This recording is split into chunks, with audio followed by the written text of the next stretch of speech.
আচ্ছা, তো ঠিক আছে, আমরা তাহলে ক্লাসটা শুরু করি। এবার বাংলা হয়ে আছে।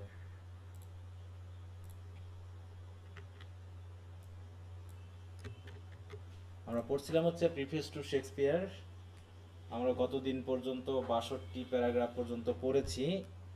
আজকে আমরা একটু পরবর্তী যে তথ্যগুলো আছে সেগুলো সামারি পড়ে একটু দ্রুত আগানোর চেষ্টা করব, ঠিক আছে? কারণ বেসিক জায়গাটা আমরা পড়ে ফেলেছি, যেগুলো 3টা কোশ্চেনের সাথে রিলেটেড। আমরা শেক্সপিয়ারের ফলটা দেখেছি, শেক্সপিয়ারের জিনিয়াস দেখেছি, তারপর শেক্সপিয়ারের বিরুদ্ধে যে অবজেকশন সেগুলোর আনসার করা দেখেছি। এখন মেইনলি তার যে খ্যাতির ক্ষেত্রে যে তার যে পার্সপেক্টিভ, মানে তার ভুল কোনটা বা তার খ্যাতি কোনটা, এটার অবস্থানে তার সমসাময়িক বিষয়গুলো কতখানি ইফেক্ট ফেলেছে তার উপরে, তাই তো? সেগুলো নিয়ে একটু কথা হবে, এবং সাথে সাথে বিভিন্ন যে তার যে এডিটর্সরা আছেন, তার যে ড্রামাগুলো এডিট করেছেন তাদের নিয়ে কিছু কথা বলা হবে। এগুলো এগুলো আমরা একটু দ্রুত আগিয়ে যাব, কিছুটা কম বেশি করে ইয়া করে। তো আগের যে পড়াগুলো হয়ে যায় সেগুলো কি সবাই পড়ছো তো? বলো, সবাই পড়ো না কি অবস্থা? না সবাই হাঁপায় টাপায় গেছো? বলো কি অবস্থা, চিন্তা ভাবনা? পড়াশোনা চলছে না খুব ক্লান্ত হয়ে গেছো পড়তে পড়তে? বলো, শুনি তোমাদের কথাবার্তা, একটু শুনি। জি স্যার, চলতেছে। চলতেছে? হ্যাঁ। ক্লান্ত টান্ত যেন হয়ে যাও না, জি হ্যাঁ? স্যার। কারণ এই সময়টা খুবই জরুরি এবং ভালো করে পড়তে হবে, ধারাবাহিকভাবে পড়তে হবে যদি একটা ভালো রেজাল্ট রাখতে চাও। হ্যাঁ, এখানে কিন্তু মোটামুটি ফার্স্ট ইয়ার সেকেন্ড ইয়ারে যা পড়েছো তার থেকে কেমন লাগতেছে বলো এই এজটা বা এই ইয়ারটা? কেমন ফার্স্ট ইয়ার সেকেন্ড ইয়ারের তুলনায়? স্যার চাপ বেশি। অনেক বেশি পড়া। হ্যাঁ, বেশি পড়া, তাই না? অবশ্য পড়লে পড়া, না পড়লে পড়া না। যদি তুমি না পড়ো তাহলে পড়া না, আর যদি পড়ো তাহলে তো অবশ্যই পড়া। ওকে, তো আমরা শুরু করি। প্রথমত হচ্ছে Shakespeare aim to please his audience. অতএব শেক্সপিয়ারের ফল্ট না জিনিয়াস সেটা তো আমরা আলোচনা করেছি। এখন বিষয়টা হলো শেক্সপিয়ারের এইমটা কি ছিল সেই সময়, তিনি কেন ইউনিটি মানলেন না, তিনি কেন কমেডি এবং ট্র্যাজেডি এক করলেন, তার উদ্দেশ্যটা কি ছিল, কেন তিনি ক্লাসিক্যাল মানে ক্লাসিক্যাল রাইটারদের স্টাইল ফলো করলেন না, তিনি আগে পিছে কাউকে নিয়ে ভাবতে যাননি। তার উদ্দেশ্য ছিল, তার মাথায় ছিল কি সবসময় অডিয়েন্স, এবং অডিয়েন্সদেরকে সন্তুষ্ট করার জন্য লাইক কিছু উপস্থাপন করতে হবে, সেটা ছিল তার প্রধান ব্যাপার। তাই বলে দেখো, শেক্সপিয়ার্স ইগনোরেন্স অফ রুলস, আসলে তিনি ইগনোরেন্স ছিলেন কিনা, or if it was ignorance at all, would require to be excused in view of the circumstances of the dramatist's life। অতএব ড্রামাটিস্ট হিসাবে তার, তিনি যে সময়ে ছিলেন সেই সময়ে যদি আমরা একটু বিবেচনা করি, সেই সময়ের অবস্থা যদি প্রেক্ষিতটা আমরা একটু বুঝি, তাহলে অতএব তার যে ইগনোরেন্স আছে রুলসের প্রতি, তিনি যে অবজ্ঞা দেখিয়েছেন বা তিনি এগুলো মানেননি, সেগুলো অটোমেটিক আমরা তাকে এক্সকিউজ করে দিতে পারি। কারণটা কি? It is necessary to keep in mind the age. কারণ আমি ড্রামা লিখতেছি আমার এজের জন্য, ওই ক্লাসিক্যাল এজে বা ওই প্রাচীন এজের জন্য তো আমি ড্রামা লিখছি না। অতএব আমার মাথায় আছে আমার এজ, যে এইজে কি করছেন, ইন হুইচ শেক্সপিয়ার লিভড। অতএব শেক্সপিয়ার যে সময়ে বসবাস করতেন তিনি সেই সময়ের অডিয়েন্সদের কথা ভাবছেন, সেই সময়ের জীবনধারার কথা ভাবছেন। অতএব before we evaluate his achievement as a dramatist, অতএব ড্রামাটিস্ট হিসেবে তার অ্যাচিভমেন্ট ইভ্যালুয়েট করার থেকে সবচেয়ে জরুরি হচ্ছে এটা মনে রাখা যে শেক্সপিয়ার সবসময় তার যে সময় তিনি বসবাস করছেন সেই সময়ের কথা মাথায় রাখছেন। It is quite useful to determine how much of a man's performance is on account of his genuine powers and how much is due to casual or accessory assistance coming from circumstances। মানে একজন মানুষের performance কতটুকু ভালো হবে তা দুটো বিষয়ের উপর ডিপেন্ড করে। একটা হচ্ছে তার ভিতরে কতটুকু জেনুইন পাওয়ার আছে, তার সাথে মিল রেখে সে যে অবস্থানে আছে, যে সার্কামস্টেন্সে আছে, সেখান থেকে তার কতখানি অ্যাসিস্ট্যান্স সে পাচ্ছে, কতখানি সহায়তা সে পাচ্ছে। ঠিক আছে, মনে করো তুমি বক্তৃতা দিচ্ছ, ঠিক আছে, তুমি একটা হল রুমে মনে করো বক্তৃতা দিচ্ছ, তা তুমি খুব জিনিয়াস, তুমি খুব ভালো বক্তৃতা দিতে পারো, ঠিক আছে তো?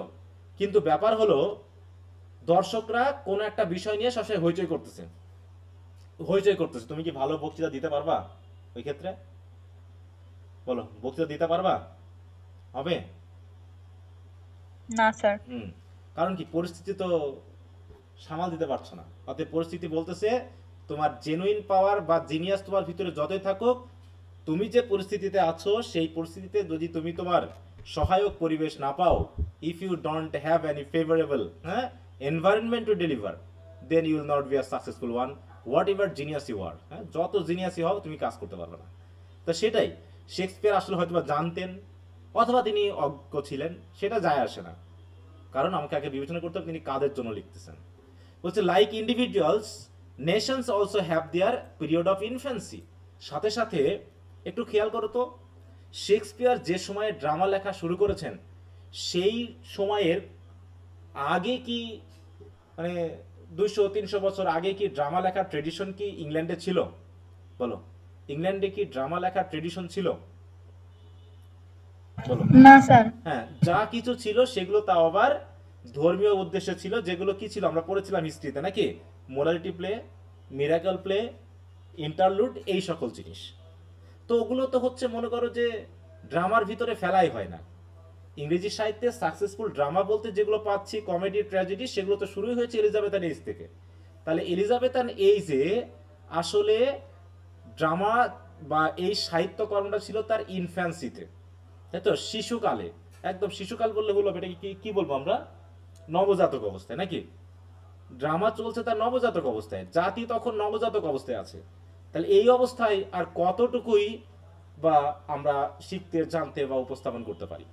In the age of Shakespeare the English nation was still struggling to emerge from barbarity. এখনো তাদের ভিতরে সেই অ্যাংলো স্যাকশন, অ্যাংলো নরমান পিরিয়ডের যে ব্যাভারিটি, সেটা তো এখনো চলছে।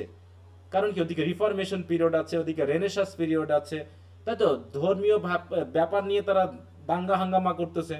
হ্যাঁ, এলিজাবেথের এই যে কিছুটা হয়তো শান্ত ছিল, কিন্তু ভিতরে ভিতরে তো স্ট্রাগল চলছিলই। তাহলে এত স্ট্রাগল সামাল দিতে গিয়ে জাতি কোন দিকে কি ভাববে? বলছে French and Italian language are affected by the English. এমনকি ইংলিশ ল্যাঙ্গুয়েজ দ্বারা ফ্রেঞ্চ এবং ইটালিয়ান ল্যাঙ্গুয়েজ এফেক্টেড হচ্ছে। In most of the schools Greek was being taught to children. সাথে সাথে ওই সময়ে গ্রিক শেখানো হচ্ছে, কারণ শেক্সপিয়ার নিজেও গ্রামার স্কুলে ভর্তি হয়েছিলেন। যে গ্রামার স্কুলে কি পড়ানো হতো, ইংলিশ পড়ানো হতো না গ্রিক আর ল্যাটিন পড়ানো হতো? বলো তো, বলো কি পড়ানো হতো গ্রামার স্কুলে শেক্সপিয়ার যে পড়ছিল? দেখো, হোয়াট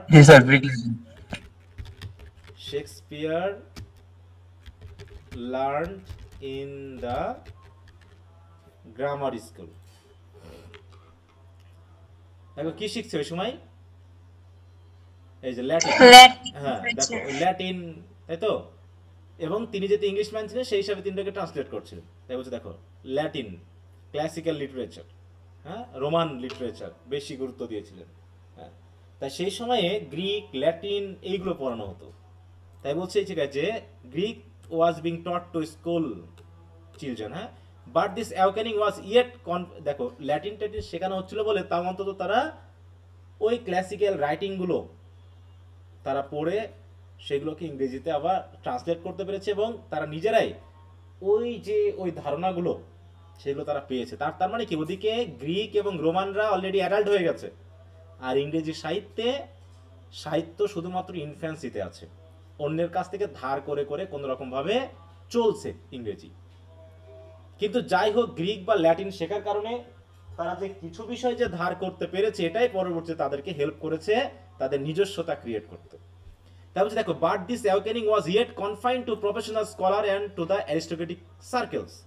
কিন্তু তখনও তো এই যে ইংলিশ সাহিত্যের আগে তারা গ্রিক এবং রোমান লিটারেচার পড়েছে, এগুলো এই রোমান এবং গ্রিক বা এই যে গ্রিক বা ল্যাটিন শেখানো জনগণকে, চিলড্রেনদেরকে শেখানো, এটা কি একদম কমন পিপলরা কি এই স্কুলে যেতে পারতো?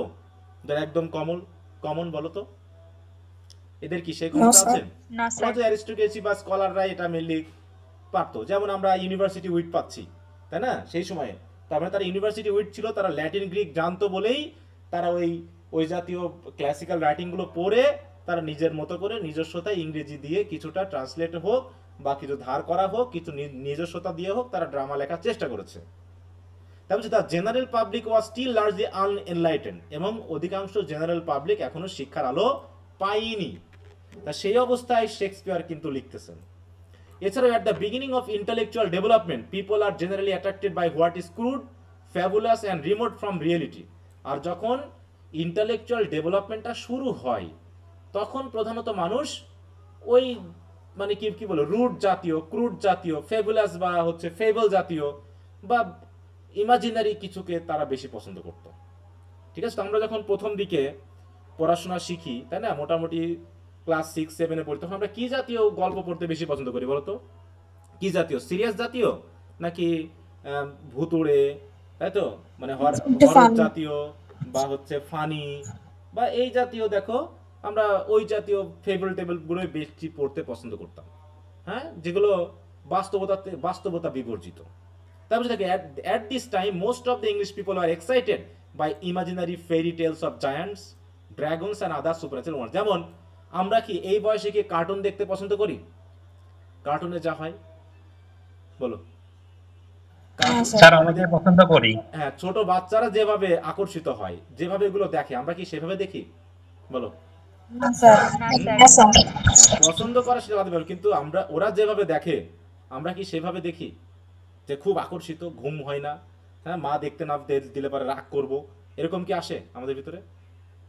আবার যে ভিডিও গেমগুলো হয়, যে ভিডিও গেমগুলোতে জায়ান্ট ড্রাগনের যে মারামারি এইগুলো দেখানো হয়, এগুলো কি আমাদের মতো অ্যাডাল্ট মানুষরা কি ওগুলোতে আকর্ষিত? যারা মোটামুটি স্কলার জাতীয় বা যারা হচ্ছে একটু বিদ্বান জাতীয়, ইন্টেলেকচুয়াল যারা, তারা কি ওগুলোতে পছন্দ করবে?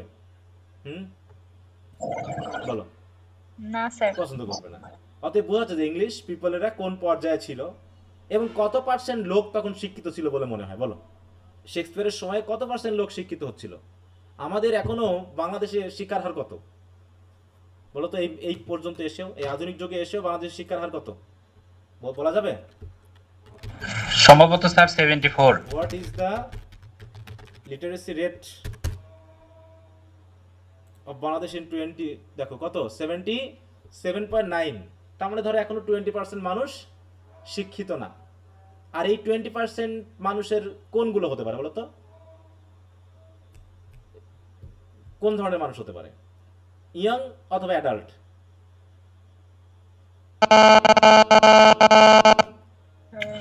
স্যার উভয় থাকতে পারে।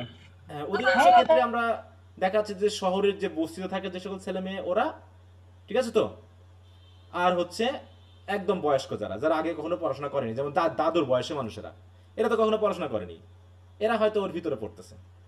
তাহলে ওই সময়ে এখন যদি 77 হয়, তাহলে আজ থেকে 100 বছর আগে কত পার্সেন্ট ছিল বলো তো? যদি আমরা ধরি যে 1971 সাল, 71 সালে আমাদের লিটারেসি রেট কত ছিল দেখি তো আসে কিনা। কত পার্সেন্ট ছিল বলো তো? দেখো কত পার্সেন্ট? 16.8। পুরো উল্টা না? ওখানে দেখো 77 মানে 23, তাও তো 23% এখনো অশিক্ষিত বা ইলিটারেট। আর তখনই ওই 6 বা 8% ছিল হচ্ছে কি শিক্ষিত, তাও লিটারেসি বলা হচ্ছে। এডুকেটেড কথার আলাদা, লিটারেসি আর এডুকেটেডের মধ্যে পার্থক্য জানো তো? What is the difference between educated and literate বলো? লিটারেট মানে তো খালি স্বাক্ষর দিতে পারা নাকি? না, মনে করো এটা আমি কি লিখেছি, এটা আমি কি লিখেছি বলতে পারবা? O2 O2 দিয়ে কি বোঝায়? অক্সিজেন। দেখো, লিটারেট মানে তুমি পড়লা হচ্ছে O2, এটা হচ্ছে লিটারেসি। লিটারেট তুমি পড়তে জানো, মানে তুমি অক্ষরগুলো চিনো, ও এবং টু। কিন্তু একজন শিক্ষিত মানুষ এটা কি বুঝবে? অক্সিজেন। হ্যাঁ, যখন একজন শিক্ষিত মানুষকে এই জায়গায় ধরা হবে তখন সে কি বুঝবে? এটা কি H2O বুঝবে? পানি। পানি। তখন কি বুঝবে? ও বুঝবে এটা পানি। বুঝতে পারছো তো? এটা বুঝবে সে পানি। এটা হচ্ছে কি এডুকেটেড না লিটারেটের সংজ্ঞা কোনটা? যে বলবে বলবে H2O, যে বলবে H2O সে হচ্ছে লিটারেট, আর যে বলবে এটা পানি বোঝাচ্ছে তাহলে সে হচ্ছে কি এডুকেটেড। কথা বুঝতে পেরেছো তো? যখন তুমি বলবা যে the pen is mightier than the sword, যখন লেখা এটার মাধ্যম দিয়ে এটার মিনিং বলবা যে ক্ষমতার থেকে, হ্যাঁ কি ক্ষমতার থেকে শিক্ষা বেশি শক্তিশালী, এটা যখন বলবা তাহলে সে এডুকেটেড। আর যখন কেউ বলবে সোর্ডের থেকে বা তরবারির থেকে কলম শক্তিশালী, তখন সে হচ্ছে কি মোটামুটি লিটারেট, মানে একটা লিটারেল মিনিং যে বলতে পারে। ঠিক আছে, তাহলে এই অবস্থানে তাহলে এখন দেখো এখনকার মানুষ, এখন বাংলাদেশে 77% শিক্ষিত, তাহলে এখনকার সাহিত্যকর্ম আর সিনেমা নাটক আর হচ্ছে যখন 16% শিক্ষিত ছিল তখনকার সিনেমা নাটক কি একরকম হবে বলো? না স্যার। আগের যুগের সিনেমা নাটকগুলো দেখলে ওই একই জিনিস, কি শিক্ষিত অশিক্ষিতর মধ্যে প্রেম, ঠিক আছে তো, হয় নায়ক বড় লোক না হয় নায়িকা বড় লোক, এই ধনী গরিবের মধ্যে একটা ঝামেলা, আর ওর ভিতরে ভিলেন, আর হচ্ছে এদিকে কিছু মানে কি নায়কের সততা। এইটাই হচ্ছে তৎকালীন যুগের অধিকাংশ সিনেমার ব্যাপার ঘটছে। আর এখন কি এই জিনিসগুলো চলে? এখন চলবে ওইসব সিনেমা যদি এখন করা হয় বলো? এখন চলবে? না স্যার। এখন চলবে না। কারণ কি এখন তাহলে ওই জাতীয় সিনেমা তখন কেন হতো আর এখন কেন এগুলো করা যাবে না, সেগুলোর উপরে ডিপেন্ড করতেছে এই মানুষের শিক্ষা দীক্ষার ব্যাপারটা। ওই জন্য বলছে যে মানুষ তখন, হ্যাঁ, জায়ান্ট ড্রাগন, এই যে যেমন কি যেন একটা সিনেমা ছিল না, ওই যে সাপ নিয়ে কি যেন, বেদের মেয়ে জ্যোৎস্না, বেদের মেয়ে জ্যোৎস্না সিনেমা কি এখন চলবে? হ্যাঁ বলো তো, এখন তো বেদের মেয়ে জ্যোৎস্না চলবে না, কারণ ওগুলোতে এখন কেউ আর বিশ্বাস করে না। ঠিক আছে, এখন চলবে কি বলো? এখন চলবে হচ্ছে সায়েন্স ফিকশন নাকি, তারপর হচ্ছে কোনো কিছু ডিসকভারি, হ্যাঁ এরকম আর কি বিষয়টা, গোয়েন্দা কাহিনী, হ্যাঁ এই জাতীয় জিনিসগুলো থাকবে, crime crime criminal crime suspense, এরকম বিষয়গুলো এখন চলবে। তখন এগুলো চলতো না, কারণ তখন গ্রামের লোক ওগুলো বুঝবেও না কাহিনী, তার জন্য ওই রকম সিনেমা তাদেরকে তৈরি করতে হতো। তারপর হচ্ছে one of the favourite readings was Sir Thomas Malory's Morte d'Arthur. এটা ছিল একটা রোমান্স টাইপের, হ্যাঁ দেখো রোমান্স, এই জন্য এটাই তখন মানুষ বেশি পড়তো। পিপল লুকিং ফর, দেখো, delectable wonders of fiction cannot appreciate rendering that are characterized by truth and real, অর্থাৎ ট্রুথ এবং রিয়েলিজম যেগুলোর ভিতরে আছে, যে পিপলেরা ওয়ান্ডারফুল ফিকশন পড়ে অভ্যস্ত, তারা এই রিয়েলিজম মডার্নিজের এই রাইটিংগুলো বুঝবে না। It was therefore unavoidable for Shakespeare, অতএব এই কারণেই ওই ফিকটিশাস ব্যাপারগুলো শেক্সপিয়ার অ্যাভয়েড করতে পারেননি। Who never invented his own plots for his dramas, যার যে প্লটগুলো তিনি যে ড্রামা লিখেছেন, এই প্লটগুলো কখনো তিনি নিজেই ইনভেন্ট করেননি। To borrow them from the most popular of the existing novels, বা সেই সময়ে যে সকল রাইটিংগুলো ছিল সেই সকল রাইটিং থেকেই বরং তিনি প্লটগুলোকে ধার করেছেন, ইনভেন্ট করেছেন, বড় করেছেন। তিনি নিজে কিছুই করেনি, কারণ তিনি দেখতে পাচ্ছেন যে এখনকার মানুষজন এই জাতীয় নাটক ড্রামা পছন্দ করে, তাহলে আমি কেন অন্য কিছু নিয়ে আসবো? ঠিক আছে, যেমন এখনকার ফেসবুক যুগে, এখন ফেসবুকের এই যুগে এসে সিরিয়াস বিষয়গুলো কি ভাইরাল হবে? সিরিয়াস টপিক কি ভাইরাল হবে কখনো? শিক্ষামূলক বিষয়গুলো বলো এখনকার সময় ভাইরাল হবে? না স্যার। ডিপ থটের এখন ভাইরাল হবে ফানি বিষয়, সারাক্ষণ ধরে দেখতে থাকবো ফানি বিষয়, হ্যাঁ হো হো হো ইত্যাদি ইত্যাদি, এই জিনিস এখন চলবে। ওই ডিপ থটের বিষয়, স্টাডির বিষয়, এগুলো চলবে না। এমনকি মানুষ এডুকেশন অনার্সে পড়তেছে, সেখানেও ছেলে মেয়ে মানুষ 10-5 মিনিটের ভিডিও আশা করতেছে। এটা কি সম্ভব বলো তো? যে অনার্সে পড়া স্টুডেন্টরা যারা মোটা মোটা বই পড়তো আগের যুগে, তারা এখন অল ইন ওয়ানেই অনার্স শেষ করে ফেলে, সাথে সাথে আবার ভিডিও ক্লাসও চাচ্ছে। স্যার এত বড় বড় ভিডিও ক্লাস তো দেখতে বোরিং লাগে, ঠিক আছে তো, ওরা চাচ্ছে 5-10 মিনিটের সামারি বলেই তোমার টপিকটা কভার হয়ে যাবে। ঠিক আছে, তো 1 ঘন্টায় নাকি, একদিনে নাকি 2-1 ঘন্টার ক্লাসে পুরো একটা কোর্সের পেপার শেষ হয়ে যায়, পড়ে ফেলানো যায়, এবং সেটা নাকি ভালো রেজাল্ট করার জন্য তারা গ্যারান্টি দিয়ে দেয়। এই সময় যদি এরকম হয়, তাহলে তুমি বড় বড় ভিডিও করে কি ভাইরাল হতে পারবা? দেখবে কেউ বলো? না, এখন সবাই শর্টকাট চায়, শর্টকাট ওইটাই ভাইরাল। জি স্যার। তাহলে ঠিক ওই রকম ব্যাপার। তাহলে এখন যদি আমাকে ভাইরাল পথ দেখতে হয়, তাহলে আমাকে ওই শর্টকাট ভিডিও করতে হবে, সামারি টামারি করতে হবে, এরকম টেক্সট টুক্স পড়িয়ে বেশি সময় নষ্ট করা যাবে না।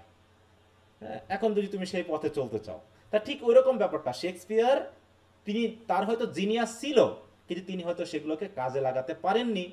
তিনি নতুন কিছু নিজে থেকে ইনভেন্ট করেননি, যা পেয়েছেন সেই সময় চলছিল সেখানকার প্লটগুলোকে দিয়ে তিনি ক্যারেক্টার চেঞ্জ করে চালিয়ে দিয়েছেন।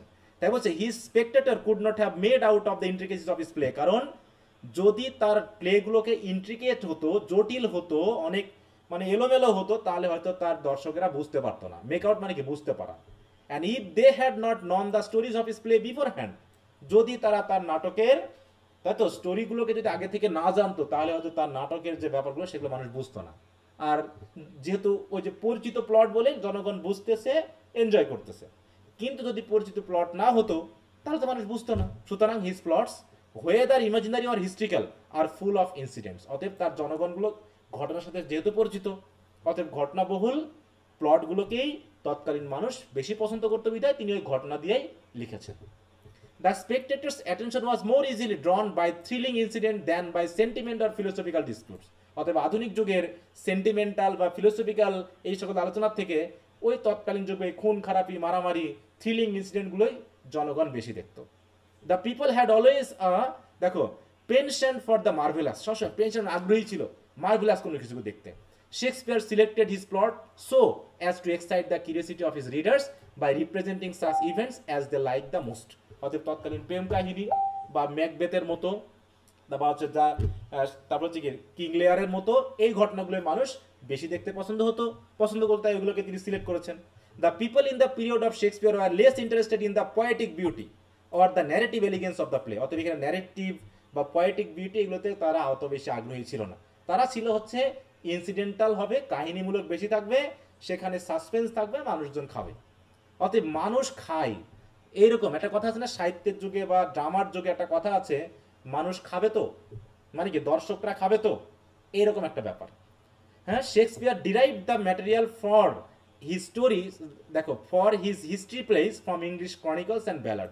অতএব ওই যে অ্যাংলো নরমান পিরিয়ডে যে সকল ক্রনিকলগুলো লেখা হয়েছিল, ওখান থেকে তিনি মেনলি তার প্লেয়ের যে হিস্ট্রিক্যাল প্লেয়ের জন্য যে হিস্ট্রিক্যাল কাহিনী সেগুলোকে তিনি গ্রহণ করেছেন। এছাড়াও his Roman plays are based on Lord North's translation of Plutarch's life, এবং লর্ড নর্থস, তাই তো প্লুটার্স বলে যে রোমান রাইটার, তার লাইফস যে একটা কি বলবো হিস্ট্রিক্যাল ক্রনিকল রয়েছে, সেখান থেকে তিনি তার প্লের যে ইয়াগুলো, রোমান প্লেগুলো বিশেষ করে রোমান লিটারেচার মানে রোমান ব্যাপারের সাথে রিলেটেড, রোমের সাথে রিলেটেড, ভেনিসের সাথে রিলেটেড, ওইগুলোর কাহিনী তিনি এখান থেকে গ্রহণ করেছেন। এছাড়াও his plots have plenty of incident in them because this helped him to keep the attention of his spectators who like plenty of suspense and thrill in his plays. For the same reason we have much show and pomp in his plays. অতএব শোই বিষয় বেশি ছিল, realism, তাই তো এই ব্যাপারগুলো তৎকালীন সময় ছিল না। ট্রুথ, ওগুলো দরকার নেই, দর্শককে খুশি করাতে হবে, দর্শক মজা পাবে, এরকম বিষয়গুলোই আগে দরকার। তো দেখো এই জন্য যেহেতু শেক্সপিয়ারের জিনিয়াসের থেকে শেক্সপিয়ারের এইম বেশি কি ছিল, তার অডিয়েন্সকে প্লিজ করা, নাকি? অতএব তিনি যদি রুলস টুল মানতে যাইতেন তাহলে তো দর্শক খাইতো না, এখানে ইনসিডেন্ট বেশি কিছু দেওয়া যাইতো না, অতএব ওগুলো আমার দরকার নেই, এই জন্য তিনি ওগুলো দেওয়ার প্রয়োজন মনে করেননি বলে বলা হচ্ছে এখানে। কি কথা বুঝতে পেরেছ? তাহলে তার রোমান প্লের যে প্লটগুলো সেগুলো নেওয়া হতো কোথা থেকে, একটু খেয়াল করো তো, ব্রিফ কোশ্চেনের জন্য এটা খেয়াল রাখবা। কি থেকে? লর্ড নর্থস ট্রান্সলেশন, মানে লর্ড নর্থস হচ্ছে ইংলিশ রাইটার, তিনি ট্রান্সলেট করেছেন কার প্লুটার্স, তাই তো, প্লুটার্স লাইভ, এটা একটু দাগিয়ে রাখবা। এবার হচ্ছে এডিশনস কেটো অ্যান্ড শেক্সপিয়ার অথেলো। দেখো এই জায়গায় একটা তুলনামূলক বিষয় দেখানো হবে। যেমন হচ্ছে Voltaire has express surprise that the English nation which had witness a perfect tragedy like Cato could endure the barbarian plays of Shakespeare. দেখো তাহলে হচ্ছে ভলতেয়ার, হ্যাঁ, তিনি কি করছেন, আশ্চর্য হয়ে যাচ্ছেন যে ইংলিশ নেশনের অলরেডি কেটো নামে একটা পারফেক্ট ট্র্যাজেডি আছে, এরকম ট্র্যাজেডি থাকতে কেন ইংলিশ নেশন এই শেক্সপিয়ারের এত বর্বর জাতীয় নাটক দেখবে কেন? কারণ তার বর্বরতায় ভরা, শুধু খুন খারাপি, ম্যাকবেথে কি বারবারিটিতে ভরা, অথেলোতে কি ব্যারবারিটিতে ভরা, যেগুলো ট্র্যাজেডি আছে অধিকাংশ ট্র্যাজেডিতে খুন মারামারি, তাই তো এরকম স্বার্থ, এই সকল বিষয়গুলো নিয়ে আছে। তাই বলতেছে যে এডিশনসের কেটোকে তিনি বলছেন পারফেক্ট ট্র্যাজেডি, কে বলছেন ভর্তিয়ার। এছাড়াও Johnson has his explanation for this.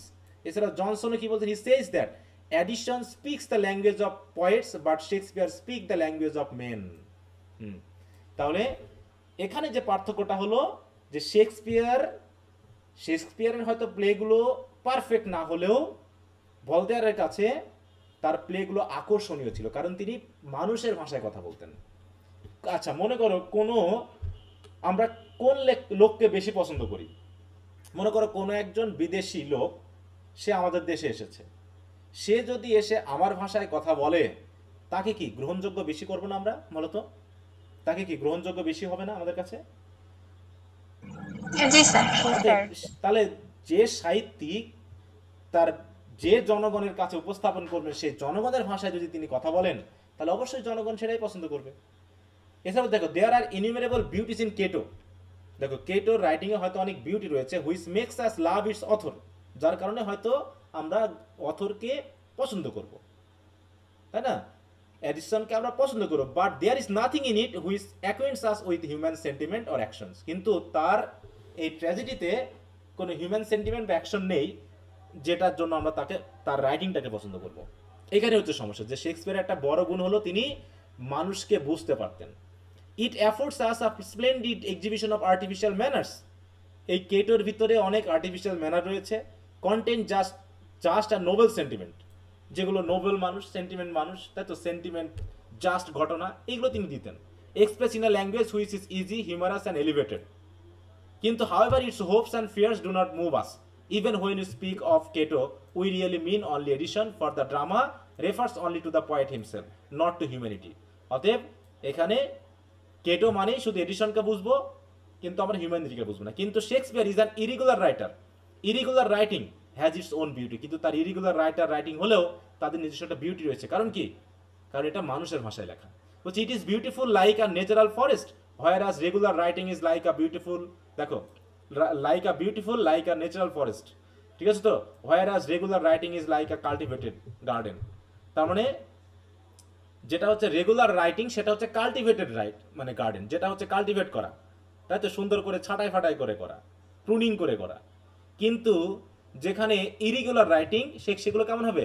Natural ফরেস্টের মতো, তার আলাদা বিউটি রয়েছে। সুতরাং শেক্সপিয়ারকে বলা হচ্ছে কি ওই ন্যাচারাল ফরেস্টের মতো। হ্যাঁ, others poets work are like a cabinet disclosing beautiful curiosities. অন্যদিকে the plays of Shakespeare are like mines. Mine মানে কি? খনির মতো, যেটার ভিতরে সব কি করা আছে?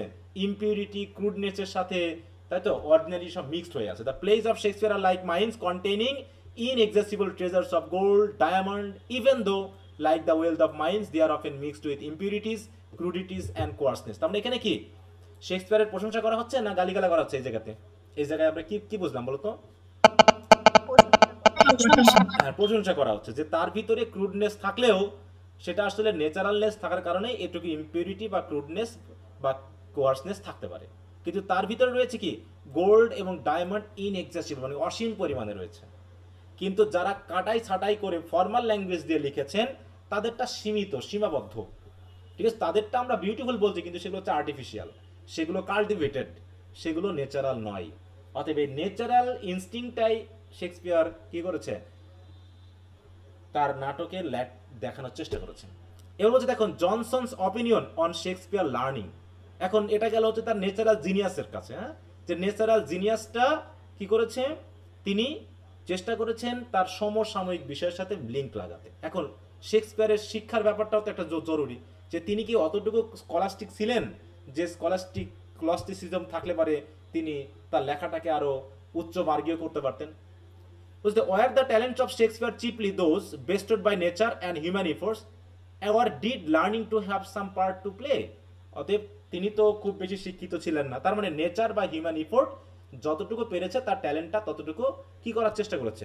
উন্নত করার চেষ্টা করেছে। এখন বিষয়টা হলো, শিক্ষাও এক্ষেত্রে কোনো প্রভাব বিস্তার করেছে কিনা, তার যতটুকু শিক্ষা ছিল সেই শিক্ষাটুকু তাকে সাহায্য করেছে কিনা। তার দেখো, there is the traditional belief that Shakespeare was devoid of scholastic learning.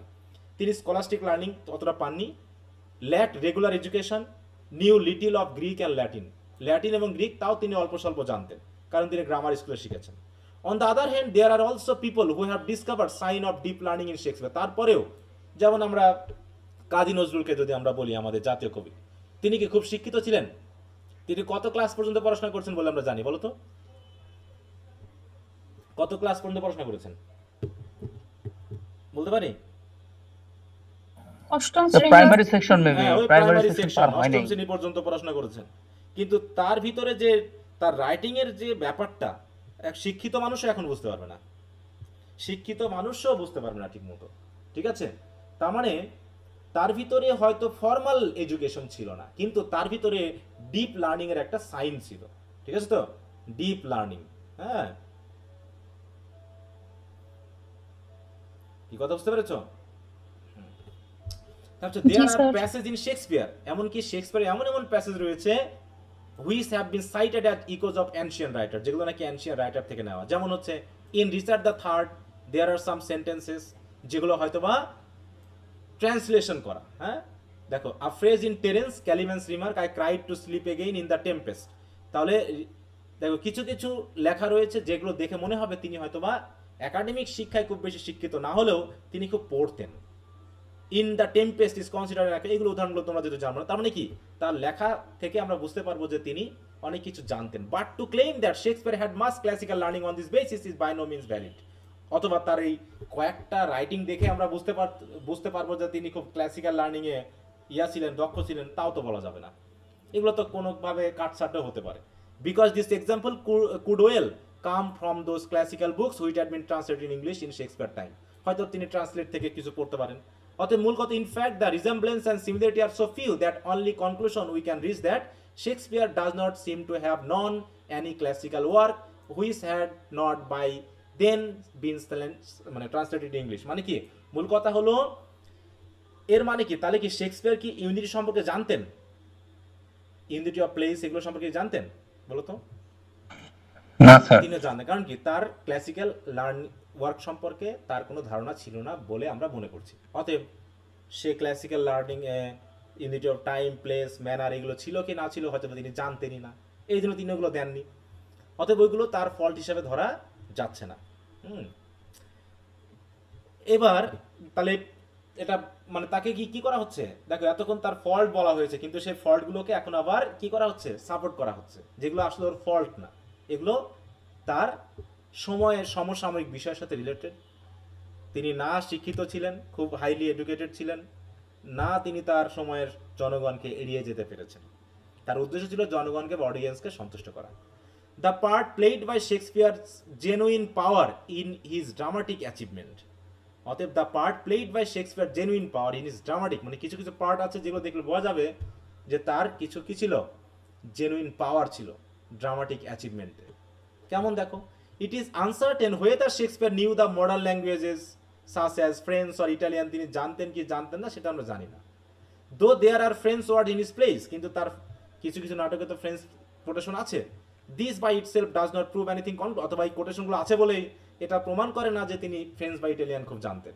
It is also possible that the French scenes in his plays are written by some other hand, এই যে এখন বলবে, হ্যাঁ, যে হয়তোবা তিনি একাই সব ড্রামাগুলো লেখেননি, তিনি তার ড্রামাগুলো হয়তো কারোর সাথে, মানে কি করবো, অনেক সময় দেখা যায়, কি বলো ওটাকে বাংলা কথা, বাংলায় মানে দুইজন একসাথে জয়েন্টলি লেখা, তাই না, যুগ্মভাবে লিখেছেন কিনা, কেউ হয়তো ওগুলোকে অ্যাড করেছেন। হ্যাঁ, অথবা it is probable that Shakespeare knew enough Latin to be acquainted with its construction, যে তিনি হয়তো তার নাটকের সাথে রিলেটেড যতটুকু ল্যাটিন ততটুকু জানতেন, but that he was not able to read Roman writers with ease is almost indisputed, কিন্তু তিনি রোমান পারতেন, এটা সবাই, হয়তো রোমান রাইটারদের পড়ার মতো ল্যাটিন হয়তো বা তার জানা ছিল না আর কি। It is beyond dispute that a good deal of knowledge covering wide areas of life is scattered over the pages of the plays of Shakespeare. কিন্তু এটুকু আমাদের নিঃসন্দেহ যে তিনি তার নাটকের যে সকল ওয়াইড যে নলেজ দিয়েছেন সেগুলো তার নাটকে আছে, এটুকু তো আমরা অস্বীকার করতে পারবো না। অতএব তিনি লিখুক বা না লিখুক, তার ল্যাটিন জানা থাকুক আর না থাকুক, তিনি যে জ্ঞানগুলোকে, নলেজগুলোকে, তাই তো তার নাটকের ভিতরে পেজে পেজে যে স্ক্যাটার করে দিয়েছেন, এটা তো বিয়ন্ড ডিসপুট, এটা তো নিঃসন্দেহ। অতএব এগুলো তাহলে কোত্থেকে আসলো? He could have acquired this knowledge from books, এগুলো নিশ্চয়ই তিনি নলেজ বই থেকে পেয়েছেন, or from life itself at first hand, অথবা তিনি হয়তোবা একদম লাইফ থেকে পেয়েছেন, লাইফ লাইক জ্ঞানগুলোকে তিনি ইউজ করেছেন, বইয়ের জ্ঞান তিনি ইউজ করেননি। In the letter indeed seems to be a stronger possibility, অথবা পরেরটাই হয়তো সবচেয়ে বেশি পসিবিলিটি, যে তিনি তার ব্যক্তিগত জীবনের অভিজ্ঞতা থেকেই হয়তোবা তিনি এই জ্ঞানগুলোকে পেয়েছেন, যেগুলো তিনি তার নাটকে দেওয়ার চেষ্টা করেছেন। ইন অ্যাডিশন টু দিস, দেখো Shakespeare seem to have been a voracious reader of original and translated work in English, তবে তিনি ইংলিশে খুব পড়তেন। হ্যাঁ, যেমন আমরা যদি বলি যে কাজী নজরুল ইসলাম তিনি ইংরেজি সাহিত্যের অনেক বই পড়েছেন, তিনি তো ইংরেজি খুব একটা জানতেন না, তাহলে কিসে পড়লেন বলো তো? হ্যাঁ, তাহলে কি তিনি অবশ্যই হয়তোবা বাংলায় পড়েছেন, নাকি বাংলায় ট্রান্সলেট করে হয়তোবা তিনি পড়েছেন, এরকম হতে পারে। ঠিক আছে, তারপরে দেখো however the greater part of his dramatic excellence is attributed two his on genius, তাই বলছে যে যাই হোক না কেন তার যে ড্রামাটিক এক্সিলেন্স আছে তার অধিকাংশই তার নিজস্ব জিনিয়াসে অ্যাট্রিবিউট করতে হবে আমাদেরকে। অতএব বাকিরা কেউ হেল্প করুক তার লেখার ভিতরে, অথবা তিনি কপি করুক, সেটা ব্যাপার না, ব্যাপারটা অবশ্যই তার ড্রামাটিক জিনিয়াস আছে। When he started his career, the English stage was in a crude state. যখন তিনি ক্যারিয়ার শুরু করেছিলেন তখন তো স্টেজ শুধু শুরু হচ্ছে, তাই তো পিউরিফিকেশন আসেনি ড্রামার। There were no examples of classical work on drama from which he could learn much. অথবা তৎকালীন সময়ে কোনো ক্লাসিক্যাল ড্রামাও সেখানে স্টেজ করা হতো না যে সেখান থেকে তিনি দেখে দেখে শিখলেন। Neither character nor dialogue were understood at the time, কারণ এই সময়ে ওই ক্লাসিক্যাল রাইটিংয়ের ড্রামা ডায়লগ বোঝার মতো লোক ছিল না, সুতরাং ওই সময়ে ওইরকম কোনো ড্রামাও স্টেজে উপস্থাপন করা হতো না। But it is to Shakespeare credit that both character and drama dialogue as you understand them were introduce on the English stage and exploited to good effects in some of his scenes. অতএব এখানে আমরা বুঝতেই পারছি এটা হচ্ছে সম্পূর্ণ শেক্সপিয়ারের credit, যে তিনি ওই ধরনের ক্যারেক্টার, ওই ধরনের ডায়লগকে যেটা আমরা ইংলিশ স্টেজ ইন্ট্রোডিউস করা হয়েছিল সেটাকে অন্তত কি করেছেন, জনগণের সামনে উপস্থাপন করার মতো করেই তিনি তৈরি করেছেন, যাতে জনগণ বুঝে। কারণ এর থেকে হাইলি ক্লাসিক্যাল রাইটিংগুলোকে যদি স্টেজ করা হতো তাহলে মানুষ বুঝতো না। অতএব যা কিছু তিনি ক্রিয়েট করেছেন অবশ্যই তার নিজস্ব ইনভেন্টরি এগুলো, কারণ তিনি এগুলো নিজেই করেছেন বলেই আমরা মনে করছি, কারণ তা না হলে তিনি এত পপুলার হতে পারতেন না। কারণ তার পপুলার হতে হলে কি করতে হবে বলো? পপুলার হতে হলে জনগণের কাছে তো যেতে হবে, নাকি? জনগণ যেটা চাই সেটা তো দিতে পারতে হবে না, বলো? এখন জি স্যার। যে টিচার মনে করো বেশি বেশি পড়ায়, স্টুডেন্টরা কি বেশি বেশি পছন্দ করে তাকে, বলো? না স্যার। বা যে ভিডিওর ভিতরে সিরিয়াসনেস আছে, যেখানে কোনো ক্রুডনেস নেই, ফানি কোনো বিষয় নেই, হরিফিক কোনো বিষয় নেই, সেগুলো মানুষ কেন দেখতে যাবে? হ্যাঁ, আর আমরা তো যখন পয়েটিক্স পড়েছি না, ওখানে তিনি তো বলেছেনই যে সিরিয়াস বিষয়গুলো খুব কম মানুষই দেখেন, বা এটা বোঝার মানুষ কম। সেই হিসাবে যেগুলো ভাইরাল হয় সেগুলো কি জাতীয় বলো তো? ভাইরাল টপিকগুলো কি কেমন? ভালগার জাতীয়। হ্যাঁ বলো, ভাইরাল টপিক কি বলছে? ভালগার বলছে না? হ্যাঁ, তিনি বলছেন কি ভাইরাল মানেই ভালগার, আর অধিকাংশ মানুষ ভালগারিটি পছন্দ করে, সুতরাং এই কারণেই ভাইরাল জিনিস, ভালগার জিনিস ভাইরাল হবে। এটা হলো একটা স্বাভাবিক বিষয়। এখানেও তার নাটকে যদি এরকম কোনো ক্রুডনেস থাকে, তাই তো, কোয়ার্সনেস থাকে, ভালগারিটি থাকে, তাহলে বুঝতে হবে এটা তৎকালীন মানুষের পছন্দের বিষয়, এই জন্য তিনি ওগুলো দেওয়ার চেষ্টা করেছেন। কি কথা বুঝতে পেরেছো? এরপর কি বলছে দেখো, the course of Shakespeare dramatic development is hard to trace. এখন তার ড্রামাটিক ডেভেলপমেন্টটা কোন কোন স্টেপে হয়েছে কিভাবে আমরা বুঝবো? কারণ কি, because the chronological order in which he produce his plays is not yet convincingly establish. তিনি কোন প্লের পর কোনটা লিখছেন, কিভাবে লিখছেন, সেটা আমরা এখনো কনভিন্সিংলি এস্টাবলিশ করতে পারিনি বা ফিক্স করতে পারিনি। অনেকে মতামত দিয়েছেন, যেমন Rowe's opinion that Shakespeare vigorous work were done by him in his youth, যে তার যে নাটকগুলো খুবই ভিগোরাস টাইপের, হ্যাঁ সিরিয়াস টাইপের, সেগুলো তিনি ইউথে করেছেন। Because he work on native genius alone is not quite acceptable. শুধুমাত্র নেটিভ জিনিয়াস দিয়েই যে তিনি করতে পেরেছেন এটা না, নিশ্চয় তার ভিতরে তিনি হয়তো অল্প বয়সী ছিলেন, তার জন্য তিনি ওই বিষয়গুলো দিতে পেরেছেন। এখন মনে করো অ্যাজ ইউ লাইক ইট ড্রামাটা কেউ কোনো 60-70 বছরের মানুষ লিখতে পারবে? বলো তো ওইরকম করে বলো। যদি কোনো উপন্যাস তুমি এই 20-25 বছরে লেখো, বছর বয়সে, তোমার কি খুব সিরিয়াসনেস আসবে নাকি হালকামি আসবে এই সময় বলো তো? হালকামি। এখানে প্রেম ভালোবাসা বিষয়গুলোকে বুঝবা, হালকামি বিষয়গুলোকে বুঝবা। কারণ কি তুমি আজ থেকে 5 বছর আগে এমন কিছু কাজ করেছো যখন সেগুলো সিরিয়াস মনে হতো, কিন্তু এখন সেগুলো সিরিয়াস মনে হয় না, ঠিক আছে না? মনে হয় না, ফানি মনে হয়, হাস্যকর মনে হয়, কিন্তু সেই সময় খুব সিরিয়াস মনে হচ্ছিল, ঠিক আছে? তো এরকম ব্যাপারগুলো তো ঠিক এই জন্য বলা হচ্ছে যে তিনি যে নাটকগুলো করেছেন এগুলো ভিগরাস, যেগুলো মানে খুবই মানে মানে কমপ্লিকেট প্লট ইউজ করেছেন, তাই তো অনেক দেখাচ্ছে অ্যাজ ইউ লাইকের মতো যে জামাগুলো, হ্যাঁ বলছে এগুলো হয়তো বা তিনি ইউথ বয়সে করেছেন, কারণ সেই সময় ইউথ যে ইউথফুলনেস সেইটাই তাকে সাহায্য করছে। Natural genius cannot be an educate subject, শুধু ন্যাচারাল জিনিস দিয়ে এইগুলোকে এভাবে করা যায় না, এগুলো এডুকেট হতে পারে না for actual experience of life and the world.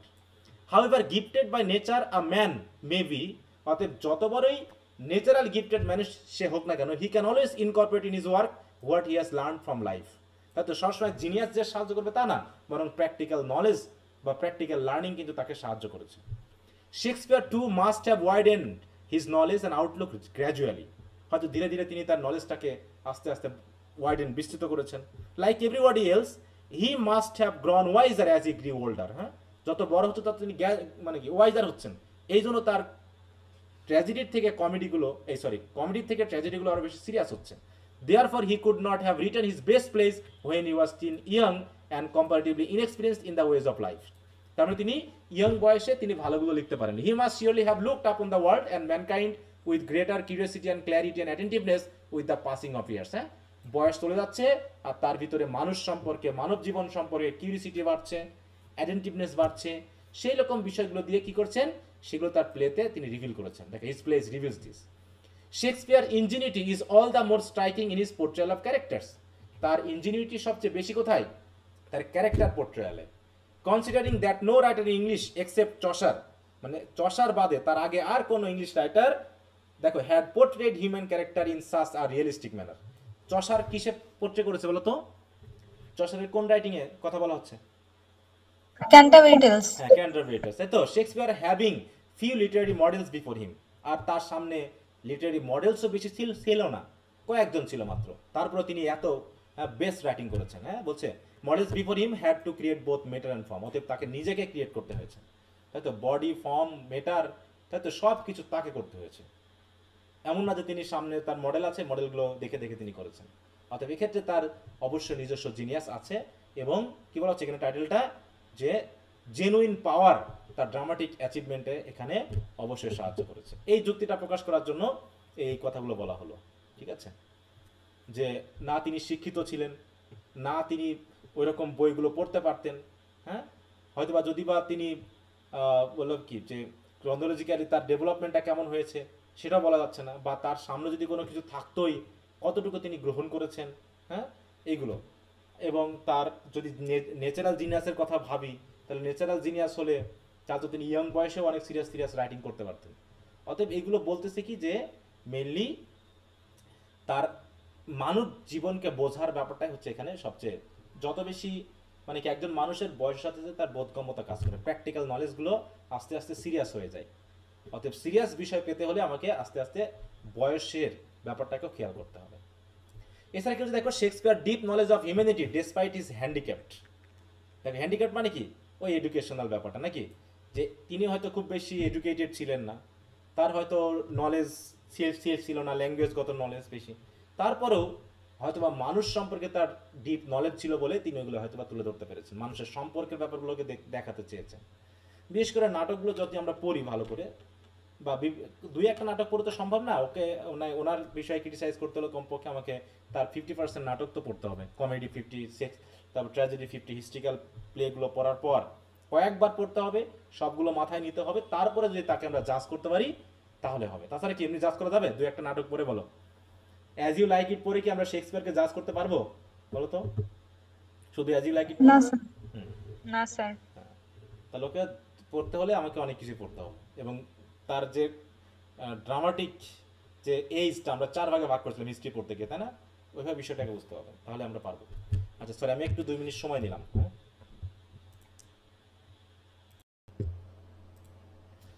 সবাই কি শুনতে পাচ্ছ আমাকে? জি স্যার। জি স্যার শোনা যাচ্ছে। আচ্ছা, তো দেখো এবার বলছি কি, Shakespeare deep knowledge of humanity despite is handicapped. তাহলে ডিপ নলেজ অফ হিউম্যানিটি, তাহলে হিউম্যানিটি সম্পর্কে তার ডিপ নলেজ ছিল। তো the science of psychology had not yet in Shakespeare time started, it proves into the working of the human mind. মানে কি, science of psychology তো তখন শুরুই হয়নি যে মানুষের মন বুঝতে পারবে এমন কিছু। অতএব তাহলে শেক্সপিয়ার কেমন করে জানবে? Therefore, no writer could possibly have acquired any knowledge of or information about human nature from books. অতএব বই পড়ে, কারণ সেই সময় তো এই জাতীয় বই লেখাই হয়নি, তাহলে বই পড়ে শুধু মানুষ সম্পর্কে জানতে পারবে, হিউম্যান নেচার সম্পর্কে জানতে পারবে, এটা তো তৎকালীন সময়ে সম্ভব ছিল না। তাহলে নিশ্চয়ই অনলি আ কিন first hand observation of life in it's numerous manifestation could help anyone from comprehensive ideas about human nature and human character. অতএব শেক্সপিয়ার তার ড্রামাতে যে হিউম্যান ক্যারেক্টারগুলো দিয়েছেন, এগুলো নিশ্চয়ই একমাত্র তার ফার্স্ট হ্যান্ড অবজারভেশন ছাড়া এটা সম্ভব না। তাহলে মানুষকে দুইভাবে জানা যেতে পারে, একটা হচ্ছে বই পড়ে, তাই তো, সাহিত্যকর্ম পড়ে, আর একটা হচ্ছে মানুষের সাথে মেলামেশা বেশি করার মাধ্যমে মানুষকে চেনা যায়। তাহলে তিনি যেহেতু বেশি শিক্ষিত ছিলেন না, মানুষের সাইকোলজি বোঝার মতো বই তৎকালীন সময়ে ছিল না, তাহলে তিনি এগুলো কোত্থেকে পেলেন? তাহলে একটাই কথা হলো কি, যে কিন first hand observation of life, এটা হচ্ছে তার ক্ষেত্রে বড় কাজে দিয়েছে। Shakespeare had none of the natural advantage of birth that Robert Boyle had for satisfying his eagerness to know about human behavior. তাহলে রবার্ট বয়েল, তাই তিনি একজন রাইটার, তিনি হয়তো মানুষ জীবন সম্পর্কে অনেক জেনেছেন এবং তার হয়তো সেরকম উচ্চ বংশে জন্মগ্রহণ, তিনি সেরকম শিক্ষিত পরিবারে জন্মগ্রহণ করেছিলেন, অতএব তার সেগুলো স্যাটিসফাই করার মতো যথেষ্ট হয়তো বা অ্যাডভান্টেজ ছিল, কিন্তু সে ন্যাচারাল অ্যাডভান্টেজ তো শেক্সপিয়ারের ছিল না। Shakespeare move to London as a needy adventurer, তাই না, আমরা জানি, and earned a living for a short period while by struggling hard at low employment. তিনি সে কি করতেন বলতো? লন্ডনে গিয়ে কি হিসাবে কাজ শুরু করেছিলেন মনে আছে? তিনি কি করতেন লন্ডনে গিয়ে? থিয়েটারে, বলো কি পড়া হয়নি? এটা পড়নি? যে গ্লোব থিয়েটার ওইটা? ওটা তো তিনি যুক্ত হয়েছিলেন ওর সাথে। থিয়েটারের যেখানে ওই ইয়ারা আসতো, নাট্যকারেরা আসতো, তাই তো, তাদের নাটকের সাথে রিলেটেড যে ঘোড়াগুলো থাকতো, সেই ঘোড়াগুলো দায়িত্ব পালন করতেন, ঘোড়া দেখভাল করতেন, এবং তার বিনিময়ে তাকে কিছু টাকা দেওয়া হতো, ঠিক আছে তো। কিন্তু তাদের সাথে থাকতে থাকতে কিছুটা ক্ষেত্রে তার জিনিয়াস প্রকাশ পায়, তখন ওই যারা নাট্যকার, প্লেয়ার, অ্যাক্টর, তারা তাকে গ্রহণ করে নেয় এই হিসাবে। তার মানে কি, তিনি স্ট্রাগল করেছিলেন প্রথমে তো, তাহলে তিনি নিশ্চয় শিক্ষিত ছিলেন না, লন্ডনে এসেছিলেন শিক্ষা গ্রহণ করার জন্য না। The poor circumstances of his life, however, did not adversely affect his intellect and genius. অতএব যত বছর সার্কামস্টেন্সেস যত খারাপ হোক, তার ইন্টেলেক্ট এবং জিনিয়াস কিন্তু ঠিকই প্রকাশ পেয়ে গেছে। Despite these drawbacks, he was able to glean an exact knowledge of the ways and moods of life, and the many kinds of temperament, মানে মানুষের মেজাজ সম্পর্কে তিনি জানতে পেরেছিলেন। কারণ একটা ড্রামা বা নাটক লিখতে হলে মানুষ সম্পর্কে যদি আমরা না জানি, তাহলে আমি কিভাবে লিখতে পারবো? This knowledge enabled him to portray the variety and diversity of characters and to reveal the subtlest of distinction between man and man. একজন মানুষের আর একজন মানুষের মধ্যে পার্থক্য কোন জায়গায় হতে পারে, কি ধরনের কথাবার্তা আনতে হবে, সেগুলো তিনি নিশ্চয়ই তার প্র্যাকটিক্যাল এক্সপেরিয়েন্সের মাধ্যমে দিতে পেরেছেন। What is more, he had none to emulate in this regard, though he himself was imitated by all the succeeding writers. He had none to emulate in this regard, মানে তাকে এমনভাবে বলা যাবে না যে আমার লেখা দেখে সে লিখেছে, বরং তার পরবর্তী রাইটাররা ইমিটেট করেছে, তিনি কাউকে করেননি। More principles of the theoretical knowledge and more rules of practical prudence are to theoretical knowledge and more rules of practical prudence, এখানে একটু লাইন মিস গেছে, বলছে more principles of theoretical knowledge and more rules of practical prudence are to be found in his drama than in the works of his all successors. তার মানে practical prudence, যে প্র্যাকটিক্যালিটির ব্যাপারটা, মানুষকে practically তিনি দেখেছেন, বুঝেছেন, এবং সেই হিসাবে তিনি কোন সিচুয়েশনে মানুষ কিভাবে আচরণ করে সেই বিষয়গুলোকে তিনি প্রকাশ করতে পেরেছেন। কারণ কি, এখনকার মানুষের আন্ডারস্ট্যান্ডিং, একজন শিক্ষিত 80 বছর, মনে করো একজন মানুষের বয়স 80 বছর, সে হচ্ছে শিক্ষিত, আর একজন মানুষের বয়স হচ্ছে মনে করো 80 বছর, কিন্তু সে ছিল অশিক্ষিত, তাই তো, সে একটা গ্রামে অজপাড়া গায়ে মানুষ হয়েছে। তার অবস্থান আর একজন শিক্ষিত 80 বছরের বৃদ্ধ যে শহরে থাকে, দুইজনের আন্ডারস্ট্যান্ডিং লেভেল কি একরকম হবে? বলতো, দুইজনের আন্ডারস্ট্যান্ডিং কি একরকম হবে? না স্যার। আচ্ছা, আরেকটা বিষয় হলো মানে এমনি সাধারণ বুদ্ধি টুদ্ধির দিক থেকে শহরের ছেলে মেয়ে বেশি এক্সপার্ট নাকি গ্রামের ছেলে মেয়ে বলো তো? প্রকৃতি, পরিবেশ, মানুষ সম্পর্কে যে জ্ঞান বা নলেজ। গ্রামের ছেলে। গ্রামের ছিল। হ্যাঁ, কারণ গ্রামের ছেলে মেয়ে বেশি ইন্টারাকশন করতে পারে, তাই না? তারা গ্রামে ঘোরাফেরা করে বেশি, মানুষের সাথে মেশে বেশি, হ্যাঁ, গ্রাম ভিত্তিক সকলের সাথে মেশা, খেলাধুলা করে, এটা করতে পারে। কিন্তু শহরের ছেলে মেয়ে কিন্তু এতটা করতে পারে না। তারা হয়তো সর্বোচ্চ স্কুল বা কলেজে গেল, একটুকু মিশলো, আর বাকি সময় ঘরের ভিতর, বাপ মা বার হতে দেয় না, অথবা তাদেরকে সবসময় নিয়ন্ত্রণে রাখে। দেখা যাচ্ছে কলেজে নিয়ে যাচ্ছে ছেলেকে, তাও মা সাথে যাচ্ছে নাকি? কিন্তু এটা কি গ্রামে ঘটে? গ্রামের মায়েরা কখনো কি ছেলেদেরকে বা মেয়েদেরকে সাথে করে নিয়ে যায় স্কুল কলেজে? এরকমটা ঘটে? স্যার এই ব্যাপারগুলো আগে ছিল না, এখন হয়ে যাচ্ছে, গ্রামে এই প্রচলন চলে এখন আসছে। হচ্ছে কিন্তু কিছুটা, কিন্তু এখনো শহরের মতো অতটা হয়নি, তাই না? গ্রামে এখন ওইরকমটা পর্যায়ে পৌঁছায়নি। স্যার গ্রামে অতটা প্রয়োজন পড়ে না, শহরে এটা প্রয়োজন। হ্যাঁ, কারণ সবাই সবাইকে চিনে, কে কেমন মানুষ তা সবাই জানে। একজন অপরাধ করার আগে নিশ্চয়ই আরেকজন ভয় পাবে, তাই না? যে তারপরে অপরাধ দেখা যাচ্ছে ঘটে, কিন্তু গ্রামের থেকে শহরে এই সিরিয়াসনেসগুলো একটু বেশি থাকে। ঠিক আছে তো? তো যাই হোক, এই জন্য বিষয়টা বলা হয়েছে যে তার প্র্যাকটিক্যাল নলেজ, গ্রামের একদিকে মানুষ, আরেকদিকে সে হচ্ছে লো লেভেলে থাকা মানুষ, অতএব মানুষের সাথে মেশা ওঠা তার একটা নলেজ ছিল। কিন্তু আরেকটা বিষয় হলো, তিনি এই যে রাজা, ডিউক, এদের সম্পর্কে জ্ঞান তিনি কোথায় পেলেন?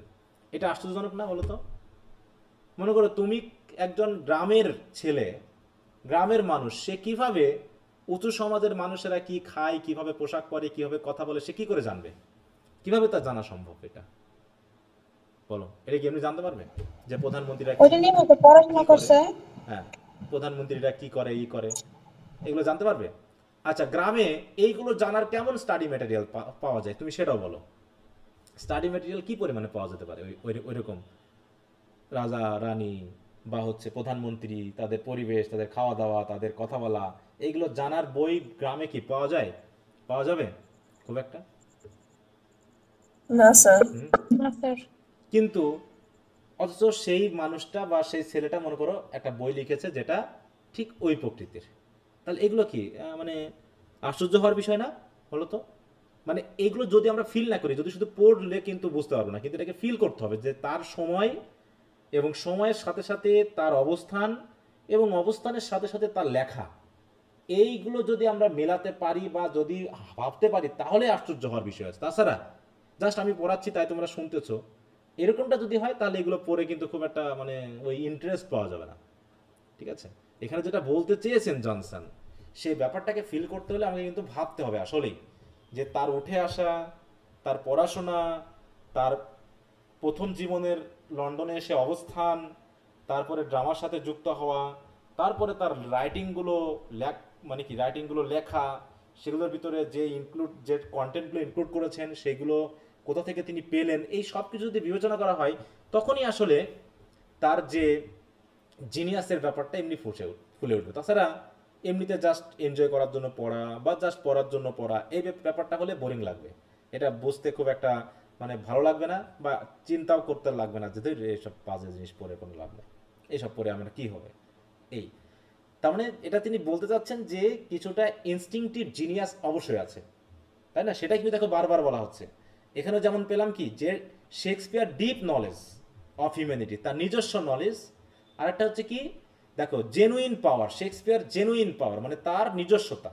আরেকটা হচ্ছে কি শেক্সপিয়ার লার্নিংটা দিয়ে দেখানো হয়েছে যে লার্নিং করে বই পড়ে অন্যের কাছ থেকে তিনি নিতে পেরেছেন, এটা কখনো সম্ভব না, কারণ তিনি ওই পরিমাণ শিক্ষিত ছিলেন না।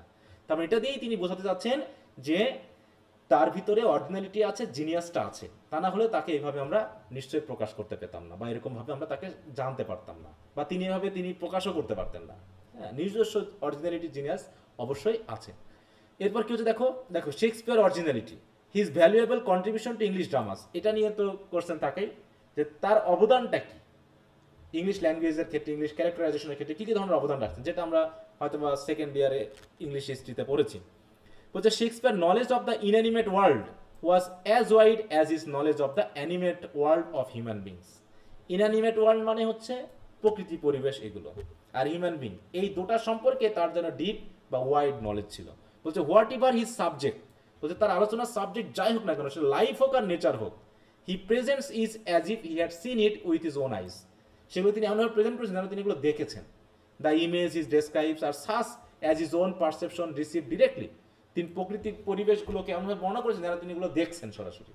Nothing in his work is second hand, nothing is derived or copied out from others, because no other writer of such ability existed before him. কারণ এগুলো কোনো বইয়েও নাই যে তিনি এগুলো বইয়ে পড়ে শিখেছেন, তার নিশ্চয়ই এগুলো তার একদম first hand knowledge. Apart from Homer, indeed there is no other writer like Shakespeare who has so much invention to his glory or who brought so much novelty to his age and nation. এখন একটু খেয়াল করো তো, এর আগে যখন তার fault গুলো পড়ছিলাম তখন শেক্সপিয়ারকে কেমন মনে হচ্ছিল, যে আসলে সে রাইটার হওয়ার যোগ্যই না নাকি? একটু ভালগার মনে হচ্ছে। আমাদের উপর লাগছিল এবার এখন যেভাবে বলা হচ্ছে তাতে কি শেক্সপিয়ারের মতো আর কোনো রাইটারই রাইটারই হয় না। রাইটারই নেই পৃথিবীতে। তার মানে দেখো, মানে ক্রিটিসিজম এমন একটা জিনিস যে একজন রিডারকে তুমি তোমার কাছে নিয়ে আসতে পারছো কিনা, মানে তুমি নেগেটিভ বলো আর পজিটিভ বলো, তোমার দিকে তুমি নিয়ে আসতে পারছো কতটুকু, সেটাই হলো সাকসেস একজন ক্রিটিক্সের।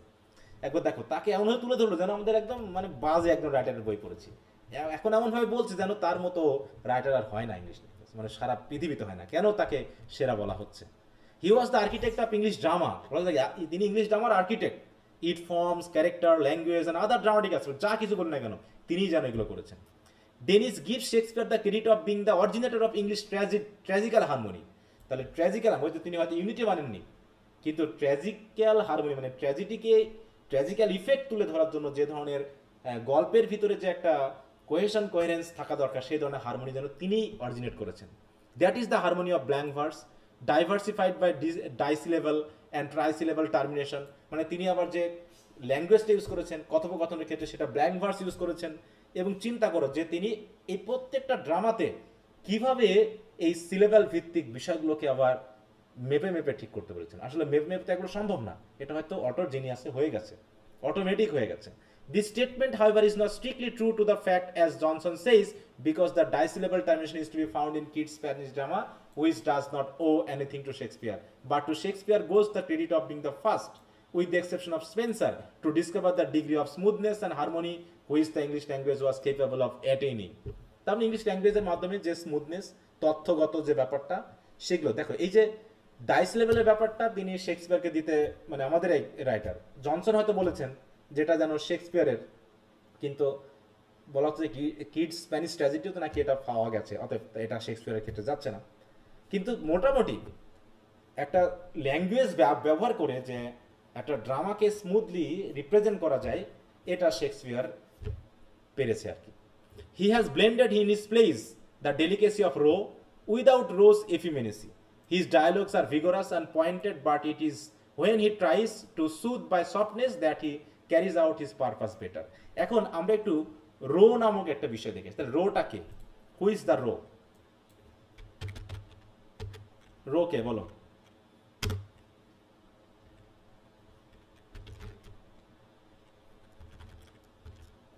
বানানটা কি ভুল ঠিক করলাম? আর ও ডাব্লিউ, তাই তো?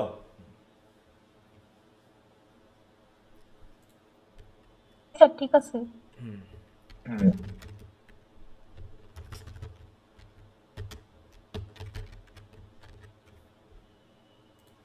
ড্রামাটিস্ট বা রাইটার এই যে নিকোলাস রো। দেখো আমরা তাকে যদি একটু দেখি, ইংলিশ ড্রামাটিস্ট, পোয়েট অ্যান্ড দেখো miscellaneous writer who was appointed poet laureate.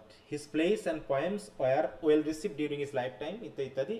একটি হচ্ছে he was also considered the first editor of the works of William Shakespeare. তাহলে উইলিয়াম শেক্সপিয়ারের ড্রামার ফার্স্ট এডিটর বলে তাকে মনে করা হয়, কারণ তিনি একজন ড্রামাটিস্ট ছিলেন। তাই সেই জন্য বলা আছে, দেখো নিকোলাস, হ্যাঁ এখানে যদি আমরা একটু খেয়াল করি,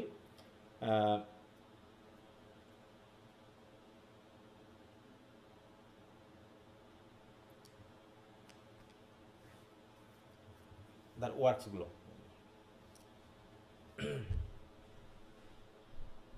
হি ওয়াজ, দেখো এখানে যদি আমরা বলি ambitious step mother, rose first play produce in 700 at Lincoln's in. তাহলে শেক্সপিয়ারের আগে লিখছেন না শেক্সপিয়ারের পর লিখছেন তিনি?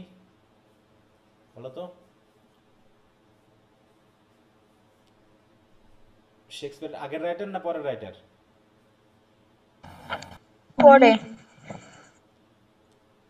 কারণ কত বছর পরে তাও? শেক্সপিয়ার কত, প্রায় 100 বছর নাকি? 1600। হ্যাঁ, জি স্যার। প্রায় 100 প্লাস আর কি। কারণ 1600-তে হচ্ছে শেক্সপিয়ার মোটামুটি তার কত থার্ড এজে, যখন তিনি ট্র্যাজেডি লিখছেন, ঠিক আছে। আর এর ফার্স্ট প্লেটাই হচ্ছে 1700 সালে। অতএব 100 বছর পরে তিনি কি করেছেন, শেক্সপিয়ারের প্লেগুলোকে তিনি এডিট করেছেন। তাই বলছে রোর ক্ষেত্রে যে ডেলিকেসি বা এফিমেনিসি ছিল সেটা দেখো, বলছে এফিমেনিসি মানে বুঝো তো, এফিমেনিসি বলতে কি বোঝায়? ও এফিমিনেট মানুষ বুঝো কেমন? এফিমিনেট মানুষগুলো কেমন? মেবি টাইপের। হ্যাঁ, মেয়েলি টাইপের, তাই না? দেখো বলছে কি বিহেভিং, দেখো হ্যাভিং ক্যারেক্টারিস্টিক্স অফ, বিশেষ করে ম্যানদের ক্ষেত্রে, হ্যাঁ ম্যান যেন হচ্ছে আনম্যানলি বা উইমেনিশ বা ফপিশ এরকম আর কি। তাহলে সেটা বলা হচ্ছে যে delicacy, he has blended in his plays the delicacy of rho. তার মানে রো তো ডেলিকেসি পরে দিয়েছে, আগে কেন সে ব্লেন্ড করবে? তার মানে উইদাউট রোজ ইফিউনেসি।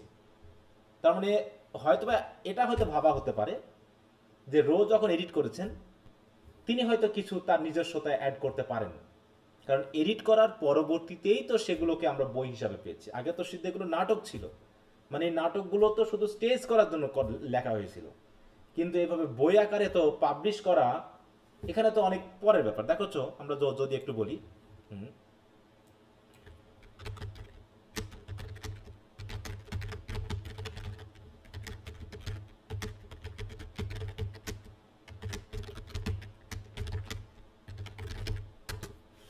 দেখতে এরকম কিছু পাই কিনা।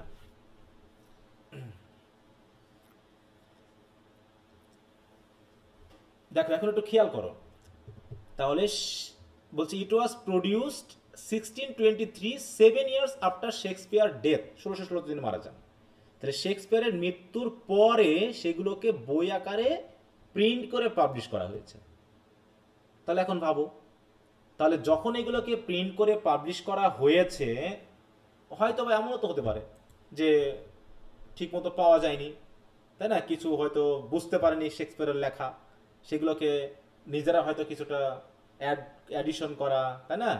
বা হচ্ছে সেখান থেকে বাদ দিয়ে বা একটা শব্দ আর একটা শব্দের সাথে আইডিয়া করে তারা এগুলোকে দেওয়ার চেষ্টা। কারণ তো শেক্সপিয়ার মারা যাওয়ার পরে এই কাজগুলো করা হয়েছে, কালেকশনগুলো করা হয়েছে কি শেক্সপিয়ার মারা যাওয়ার পরে। তাহলে নিশ্চয়ই কোন জায়গায় কি আছে, কোন একটা জিনিস বুঝতে হলে কি শেক্সপিয়ারকে তখন কি শেক্সপিয়ারের হেল্প কি তখন নেওয়া যাবে আর, নাকি তখন আইডিয়া করতে হবে? বলো। আইডিয়া করতে হবে, তাই না?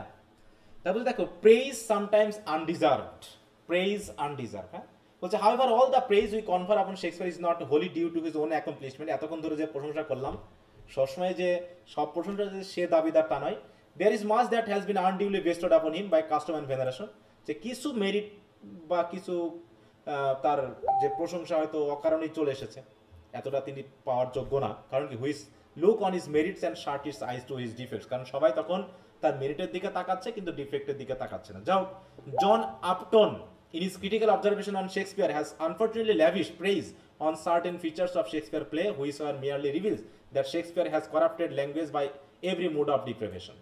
যে শেক্সপিয়ার নাকি ল্যাঙ্গুয়েজকে করাপ্টেড করেছে, মানে যেমনটা যেমন হওয়ার কথা ছিল সেভাবে তুলে ধরেন। In Shakespearean drama there are excellent scenes but there is not single play which if it were performed now as the works of present writer would be heard till the end। মানে কি যে এখন যদি সেই সিনগুলো তখন হয়তো excellent scene ছিল, কিন্তু এখন যদি পারফর্ম করা হয় সবাই শুনবে না, শেষ পর্যন্ত সবাই থাকবে না। This is because Shakespeare wrote his plays mainly to please the spectator of his own age, হ্যাঁ, and he cease writing at the moment he knew that his audience are satisfied. সেটা আমরা তো জেনেছি। In other words he did not endeavour to rise much higher than the standard of his own age. তার নিজের এজের স্ট্যান্ডার্ডের বাইরে তিনি উঠতে চাননি। জনগণের যতটুকু তার পছন্দ হয়েছে ততটুকু শেষ হয়ে গেছে। এমনকি শেক্সপিয়ার ইন্ডিফারেন্স টু ফেম, তিনি কোনো খ্যাতিও চাননি, মোটামুটি স্টেজের মধ্যেই সীমাবদ্ধ, যে দর্শক খুশি তো সে খুশি। বলছে in writing his dramas it seems Shakespeare had no aim of achieving fame or future renown. Undoubtedly his object was immediate popularity, এটাই হলো বড় কথা, and profit. His expectation are fulfilled when he found his plays enacted on the stage. Acted হয়ে গেছে, আর দরকার নেই। He looks for nothing further. That is why we find him repeating the same jokes in several plays or এন্টুইনিং different plots by the same kind of complication. মানে অনেকগুলো drama তুমি যদি পড়ো তাহলে বুঝতে পারবো মনে হয় একই রকম লাগতেছে, মনে হবে এটা যেন আমি পড়ে এসেছি কোথাও, যেন এরকমটা মনে হবে। This repetition could however be excused on the ground that he was not the only one to adopt the procedure. তিনি যে শুধু একাই এই কাজটা করেছেন তা না, তার সময় আরও ড্রামাটিস্ট যারা ছিল তারা হয়তো করেছে। This very indifference towards fame led him not to bother about making a collection of his plays or keeping them safe from harmful additions and alteration with which other corrupted them. দেখো, হ্যাঁ, ওই যে বললাম না, যখন এগুলোকে edit করা হয়েছে তখন হয়তো অনেকে এগুলোকে কি করেছে, এডিট করেছে, অল্টার করেছে, ইত্যাদি করেছে, যেগুলোর প্রতি তার কোনো আগ্রহ ছিল না। ড্রামা স্টেজ হয়ে গেছে, ও ড্রামা নিয়ে তারা চিন্তা নেই, নতুন ড্রামা নিয়ে তারা আবার কাজ শুরু। অতএব কে অল্টার করতেছে, কে এডিশন করতেছে, কি করতেছে না করতেছে, এগুলো নিয়ে তিনি ভাবেনি। Most of his place were not published until about 7 years, দেখো, after his death. As for the few which appeared in his lifetime, they went without the benefit of his scrutiny. অতএব তিনি কোনো স্ক্রুটিনিও করেননি, ভুলও খুঁজতে যাননি, তিনি লিখেছেন, স্টেজ করেছেন, শেষ হয়ে গেছে। অতএব কতটুকু ভালো কতটুকু মন্দ এটাও তার একমাত্র দর্শকরা খুশি হয়েছে মানেই তার নাটক বেস্ট হয়েছে।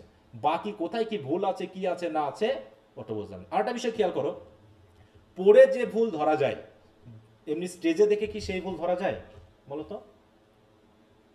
তুমি একটা বই পড়লা, পড়ে যে ভুলটা বা যে বিষয়টা সিরিয়াসলি দেখতে পাবা, তুমি কি স্টেজে যদি একটা পারফর্ম করা হয় তুমি কি সেটা খেয়াল করবা সেই ভুলটা?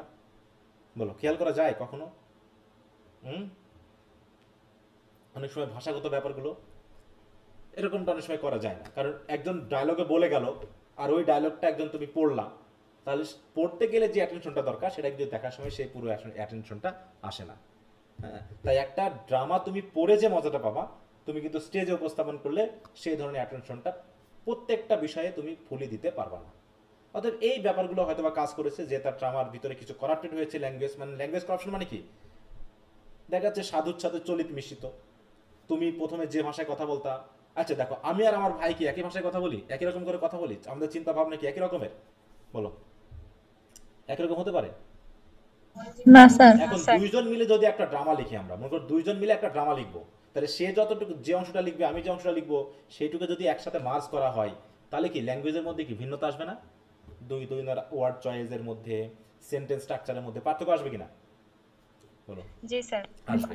তো সেই হিসাবে ওই যে শেক্সপিয়ারের ড্রামাগুলোকে যখন তুমি এডিট করতেছো, হ্যাঁ, এই যে আর্লিয়ার এডিশন যেগুলো এবং দেখানো হবে শেষের দিকে, যে যারা এডিট করেছে তারা কি কি ধরনের পরিবর্তন করতে পারে, কোন জায়গায় পরিবর্তনটা করতে পারে, এটা কি শেক্সপিয়ারের ছিল নাকি অন্য কারো, এই ব্যাপারগুলো নিয়ে যে কনফিউশন, যে সকল ডাউট, সেগুলো কিন্তু আছে, এখনো আছে এবং সেগুলো থাকবে। আচ্ছা, তাহলে আমরা এখানে দেখলাম যে শেক্সপিয়ারের নিজস্ব যে জিনিয়াসের ব্যাপারটা, সেই বিষয়টাকে আমরা এখানে খেয়াল করলাম। এখন শেক্সপিয়ার অবস্কিউরিটি দেখো। অবস্কিউর মানে কি? আমি মনে করি একটা জিনিস লিখছি, আমি হাতের লেখা লিখছি, আমার হাতের লেখা কি সবাই কি পুরোটা বুঝতে পারবে? বোঝা সম্ভব? বলো। তাই মনে হয় তার কোনো কিছু লেখালেখির মধ্যে ঝামেলা আছে, বা কোনো ওই জায়গায় তিনি কি বলতে গেছেন, হয়তো একটা শব্দ ইউজ করেছেন, তিনি মারা যাওয়ার পরে ওই শব্দ তিনি কোন অর্থে ইউজ করেছেন, আরেকজন কি বলতে পারবে? ঠিক মতো এক্স্যাক্টলি বলতে পারবে? বলো।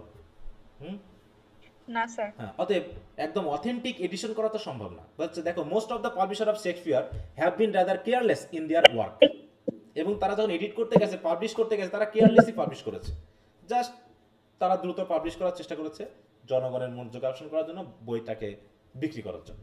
অতএব দে হ্যাভ নট। এটা কি বলো স্যার, যে শেক্সপিয়ার অবস্কিউরিটিস এটা মানে কি? ওই যে বললাম অবস্কিউরিটি মানে কি, যেটা তুমি বুঝো না। মানে শেক্সপিয়ারের কিছু কিছু জায়গায়, আমি বললাম না তো, আমার হাতের লেখা তুমি বুঝতে পারবা। মনে করো আমি একটা হাতের লেখার চিঠি লিখছি, খুব জটিল হাতের লেখা, তুমি হয়তো কিছু কিছু বুঝতে পারোনি, অবস্কিউর লাগতেছে তো তোমার কাছে, ক্লিয়ার না। তখন তোমাকে আইডিয়া করতে হবে যে স্যার উনি এটা লিখতে পেরেছে, এটাই চেয়েছেন উনি, এরকম হবে না? বলো। জি স্যার, হ্যাঁ, এটা বুঝতে বলতে পারছি। যে most of the publisher of Shakespeare have been rather careless in their work. They have not merely corrupted some passages irrevocably, যেটা রিকভার করা যাবে না, but have brought many more under suspicion. অনেকটা পড়তে গেলে মনে হয় এটা শেক্সপিয়ারের না। In some instances the reader may be genuine and it is the obscurity resulting from the obsolete phraseology or the dramatist's own carelessness or conceit that makes us doubt the passage. হ্যাঁ, যে হয়তো তিনি কিন্তু কোনো phrase use করেছেন, কোনো structure use করেছেন, যেগুলো মনে হচ্ছে যেন এটা মনে হয় ড্রামাটিস্টের না, অথবা হতে পারে ড্রামাটিস্টের, কিন্তু তিনি হয়তো লিখতে গিয়ে কেয়ারলেস ছিলেন, হয়তো এরকমটা হয়ে গেছে। Some editors have been tempted by the ease of altering as compared to the effort of explanation. অনেকে করেছে কি, বুঝতে পারেনি হয়তো এটা শেক্সপিয়ার কি লিখতে চেয়েছেন, এডিটরটা করেছে কি সহজ কোনো কিছু ওর ভিতরে অল্টার করে দিয়ে দিয়েছে, যে এটা শেক্সপিয়ার একটু কিছু বাদ দিয়ে আমি লিখে দিচ্ছি, দিয়ে ওইভাবে করে লিখতে গেছে। তাহলে কি শেক্সপিয়ারের মতো হবে ওই লেখাটা?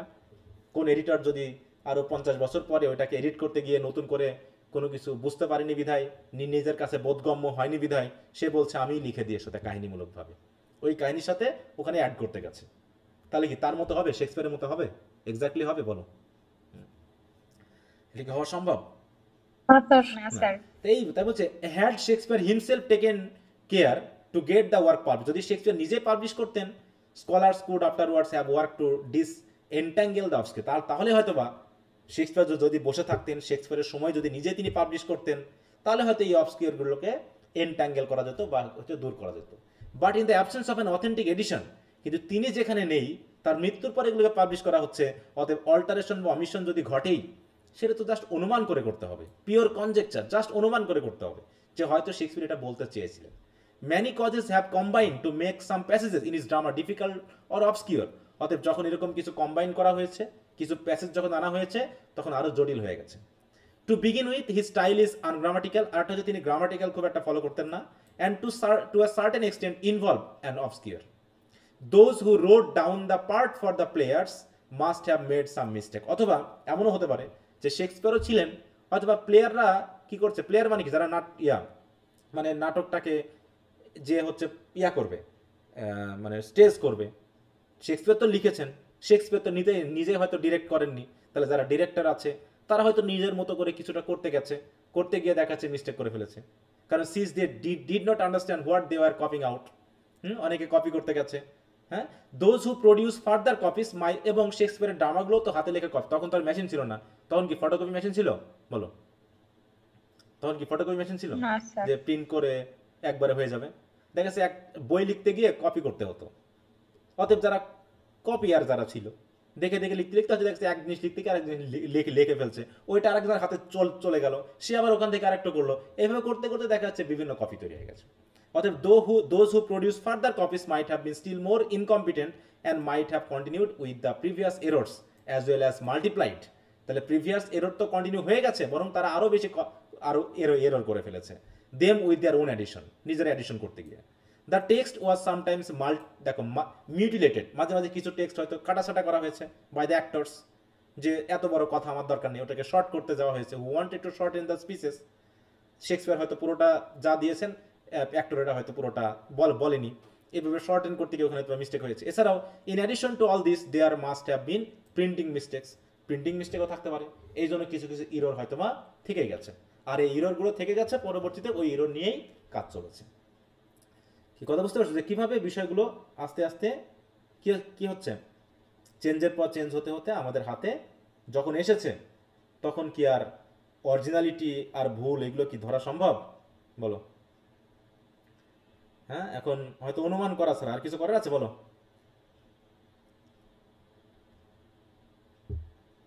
কি সবাই আছো লাইনে?